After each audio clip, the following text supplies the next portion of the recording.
We have with us Pete Range. Peter Range, he is a senior fellow at the Center for Christian Virtue. And Pete has a show here on Annunciation called Say Yes to Life. And it is also on the Ave Maria Network. And if you're wondering, I know what time it is here in our diocese, but I'm not sure what time it is up in Michigan. So you can always check it out by going to AveMariaRadio.net to find that out.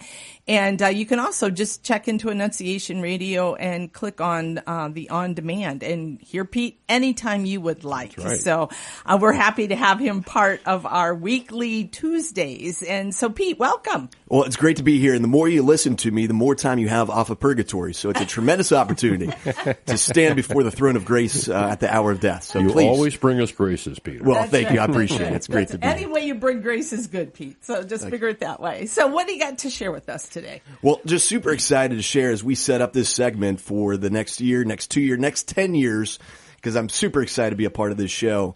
Just why am I pro-life? I think it's important for us all to take a step back and think about what makes us pro-life. And so I'd like just to begin with, first and foremost, this is the prime principle of all Catholic social teaching.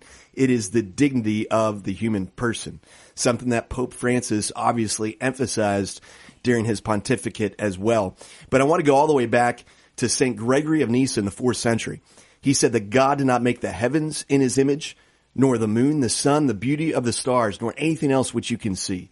You alone, and you can insert your name, so you alone, Ron, are made in the image and likeness of that nature which surpasses all understanding. And here's the kicker.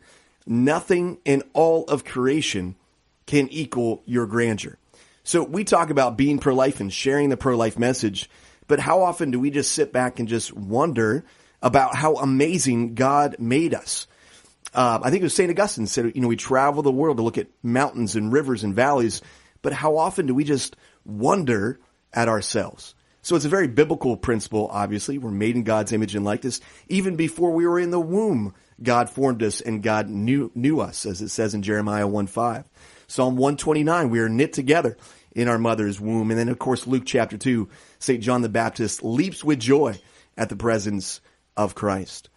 But also for me, there's a scientific perspective to this question. The very reality that at the moment of conception, you have unique DNA that the world has never seen nor will ever see ever again. So you have a faith perspective, you have a scientific perspective, but also for me, it's a lived experience. So my father at age 11 contracted polio 3 weeks before he was going to be vaccinated with the polio vaccine. So he lost all the controls of his limbs. Thankfully, my tough Irish grandmother said, Jerry, you're going to learn to take care of yourself. And thankfully, he regained about 50% use of his right arm. So he was able to feed himself and dress himself with that one arm. It would take him, though, 40 minutes just to put his pants on in the morning because he just had that one right arm. Long story short, though, he went to the University of Illinois, got his master's in journalism, moved to Cleveland, Ohio. He's working for the Cleveland Plain Dealer. One day he's getting a ride home from a buddy, gets into a car accident, smack dab in between two hospitals. One was St. John's, which was Catholic. The other was St. Luke's, which was Protestant. Now, my dad was nominally Catholic at the time, and the policemen are standing above my father saying, hey, which hospital do you want to go to? And he's like, I guess take me to the Catholic hospital. So he's taken to the Catholic hospital, and the nurse assigned to his room was a beautiful young woman named Mary Jean Cook. They met, they fell in love, and they were married a year later. Your life can turn on a dime just like that. You never quite know. Yep. So they get married. They have 6 kids. My dad also used to like a joke that, not all of him is paralyzed. I'm like, Father, I don't want to hear any more about that, okay? Nobody would say that from their parents. Very pro-life family, okay? So they have 6 kids, including myself. They moved to Dayton, Ohio. I was born down in Dayton. But he was suffering from depression, anxiety, just struggling with life. I've got 4 kids, the 5th on the way at my household. And, it's stressful, but I can go work out. I can run. My dad was just kind of stuck in his own body, right? So he goes to see a psychiatrist for help and assistance because, unfortunately, he was even getting to that point of depression where he was thinking about taking his own life. Now, thankfully, the psychiatrist was wonderful, helping him through all the different challenges and issues he had, but also prescribed him a medication to help him fall asleep at night. Now, that medication, it was FDA approved and everything, but being made illegally by the company producing it. So it killed hundreds, injured thousands more, and reparalyzed my father in 1989 again from the neck down. So he loses any ability the last 26 years of his life to feed himself, to dress himself, to wipe himself after going to the bathroom, to blow his nose. He was completely dependent upon my mom and us 6 kids for his every single need. So why am I pro-life? Well, I am pro-life because I witness day in and day out the dignity and value of life, not based upon what it could do or what it couldn't do, but based upon what it is. And my dad was made in God's image and likeness, endowed with a beauty and a power that was just beyond what we could even ask or imagine.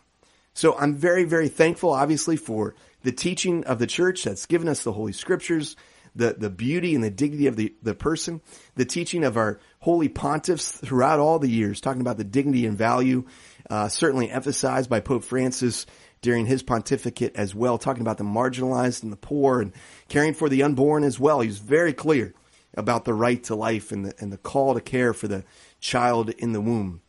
And I'm thankful, obviously, for modern day science, and we can see those little embryos when they're created very much at the very moment of existence, the very moment of conception, that they're unique and beautiful and power and endowed with a beauty that's going to continue to help them grow and grow into the beautiful people like Ron and Dave. But I am just so thankful and so blessed by the witness of my father, that despite his paralyzation, despite the cross that the Lord decided to give him, he embraced the cross. And every day he continued to say yes, yes to life. So wherever you're listening today, Michigan, Ohio, wherever it might be, accept and embrace the challenge of this life and embrace not only the joys that God gives us, but the bitterness and the challenges as well, and say yes to life. Because by saying yes to the cross and yes to life, we will be granted a share in the resurrection, a share in the great gift, the greatest gift ever given in human history, and that is the gift of eternal life with our King. So thanks for having me, guys. It's great to be with you and excited for this coming year. Well, Pete, what do you think, what's the best strategy? Because we certainly are at a time, I think, in our country, right, where we're struggling, and even in our state of Ohio, and I think the state of Michigan too, certainly struggling with this as far as how do we get across to people how important this is from the moment of conception.